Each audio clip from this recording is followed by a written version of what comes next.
رحمت کے 100 حصے کیے، جن میں سے 99 اپنے پاس رکھے اور صرف ایک حصہ زمین پر اتارا۔ اسی ایک حصے کی وجہ سے پوری مخلوق ایک دوسرے پر رحم کرتی ہے۔ بسم اللہ میں الرحمن الرحیم کہہ کر ہم اس عظیم رحمت کا سہارا لیتے ہیں۔ شیطان سے حفاظت۔ بخاری شریف کی روایت یہ بھی معلوم ہوتا ہے کہ کھانے پینے اور گھر میں داخل ہوتے وقت اللہ کا نام لینے سے شیطان اور انسان کے رزق اور گھر میں شریک ہونے سے محروم ہو جاتا ہے۔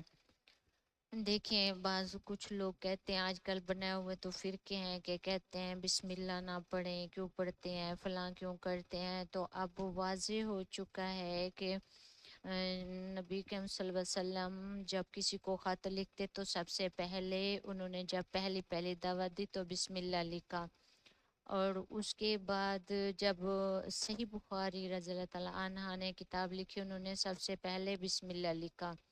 تو بسم اللہ پڑھنے کا مطلب یہ ہوتا ہے جب کوئی کام کھاتے ہیں یا گھر میں داخل ہوتے ہیں یا کوئی بھی اچھا کام کرتے ہیں تو پہلے ہم اگر بسم اللہ پڑھ لیں تو اس میں شیطان داخل نہیں ہوتا۔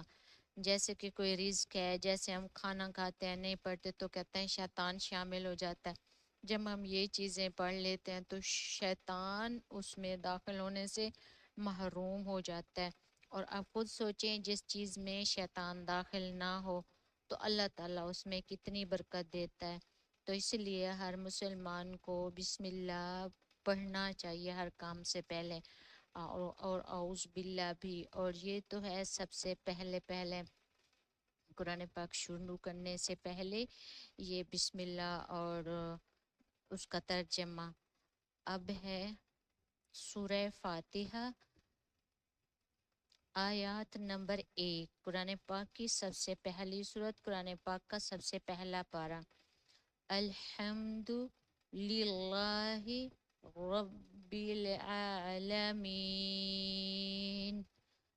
اب یہ انگلش میں قرآن پاک اور یہ انگلش میں ترجمہ، یہ اردو میں اردو میں ترجمہ پڑھوں گی۔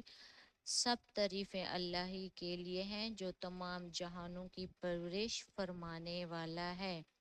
یہ اس کا ترجمہ ہو گیا۔ اب اس کی ورڈ ٹو ورڈ ٹرانسلیشن یعنی ایک ایک لفظ کا ترجمہ۔ الحمد سب تعریفیں، للہ اللہ کے لیے ہیں، ربی جو رب ہے، عالمین تمام جہانوں کا۔ اب ہے اس کی تفسیر۔ صحیح بخاری کی روشنی میں قرآن کی عظیم ترین سورت۔ صحیح بخاری حدیث نمبر 7 حوالے دیے ہوئے ہیں 4474 میں حضرت ابو سعید بن معلا رضی اللہ تعالیٰ عنہ سے روایت ہے، رسول اللہ صلی اللہ علیہ وآلہ وسلم نے فرمایا تمہیں قرآن کی سب سے عظیم سورت سکھاؤں گا، اور پھر آپ صلی اللہ علیہ وسلم نے الحمدللہ رب العالمین تلاوت فرمائی۔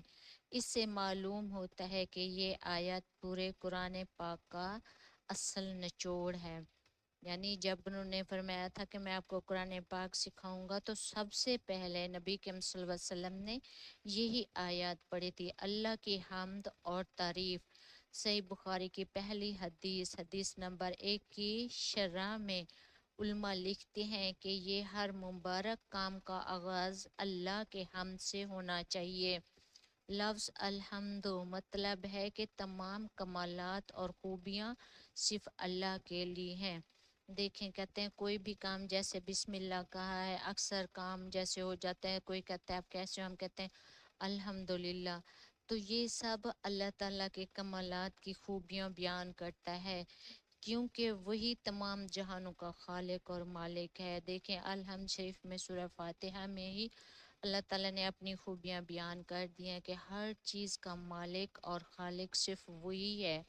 رب العالمین کا مطلب ہے حدیث میں اللہ کی عظمت کا ذکر ہے۔ اللہ تعالیٰ قیامت کے دن زمین کو اپنی مٹھی میں لے لے گا اور آسمانوں کو لپیٹ دے گا۔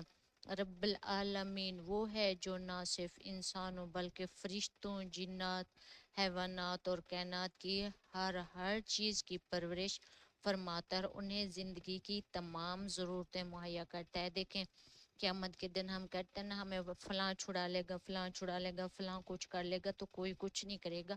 اس دن اللہ تعالیٰ ہی ہوگا ہر چیز کو یعنی ایک مٹھی میں لے لے گا اور پھر وہ آسمان میں لپیٹ دے گا۔ رب العالمین جو صرف تمام انسان بلکہ فرشتے، جنات، ہر چیز کو اللہ تعالیٰ ہی پرورش فرماتا ہے۔ آپ دیکھیں سائنس نے اتنا کچھ کیا، کمپیوٹر سب کچھ بنا رہے ہیں، سب کچھ کر لیں، کیا وہ کسی کو سانس دے سکیں؟ کیا وہ کوئی ایسی چیز بنا سکے ہیں جو اللہ تعالیٰ نے پیدا کی ہے؟ جیسے پانی یا کسی انسان کو بنایا ہو، اس کو سانس دی ہو، اس کو جیسے اللہ تعالیٰ نے بنایا ویسے کیا ہو، کوئی جانور بنایا ہو، کچھ بھی جتنی کاپیاں کر لیتے ہیں لیکن وہ اس میں سانس نہیں ڈال سکتے۔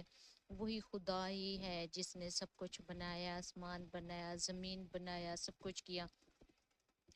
تو یہی ہے کہ اللہ تعالیٰ کا انسان کو تعریف کرنی چاہیے، اللہ تعالیٰ کے آگے جھکنا چاہیے، اسی سے مدد مانگنی چاہیے اور اسی کی تعریف کرتے رہنا چاہیے۔ ہر چیز اللہ تعالیٰ نے پیدا کیا، ہوا اللہ نے پیدا کیا۔ ہم کتنی ہزار بار ایک سیکنڈ میں سانس لیتے ہیں۔ جب کوئی وینٹیلیٹر پہ پڑا ہوتا ہے، کسی کو سانس کی ضرورت ہوتی ہے، تو آپ دیکھیں آکسیجن کتنی مہنگی ہوتی ہے اور کتنے ہزاروں لگ جاتے ہیں، پھر بھی وہ سانس پوری نہیں کر سکتا، لیکن اللہ تعالیٰ نے ہمیں فری میں دی ہوئی ہے اور ہم ایک سیکنڈ میں کتنی سانسیں لیتے ہیں۔ بہت ساری ایسی چیزیں جو صرف اللہ تعالیٰ نے ہمیں دی، کوئی انسان نہ آج تک بنا سکا ہے، نہ ہی کوئی سائنس وہاں تک پہنچ سکی ہے کہ وہ پیدا کرے۔ اس لیے ہر کام میں الحمد شریف کہیں اور اللہ تعالیٰ سے مدد مانگیں اور اللہ کو ہی اپنا کارساز مانے۔ وہ اردو میں تھی، اب یہ ہے انگلش میں آپ خود ہی دیکھ لیں اس کو۔ یہ حدیث ہے، تفسیر۔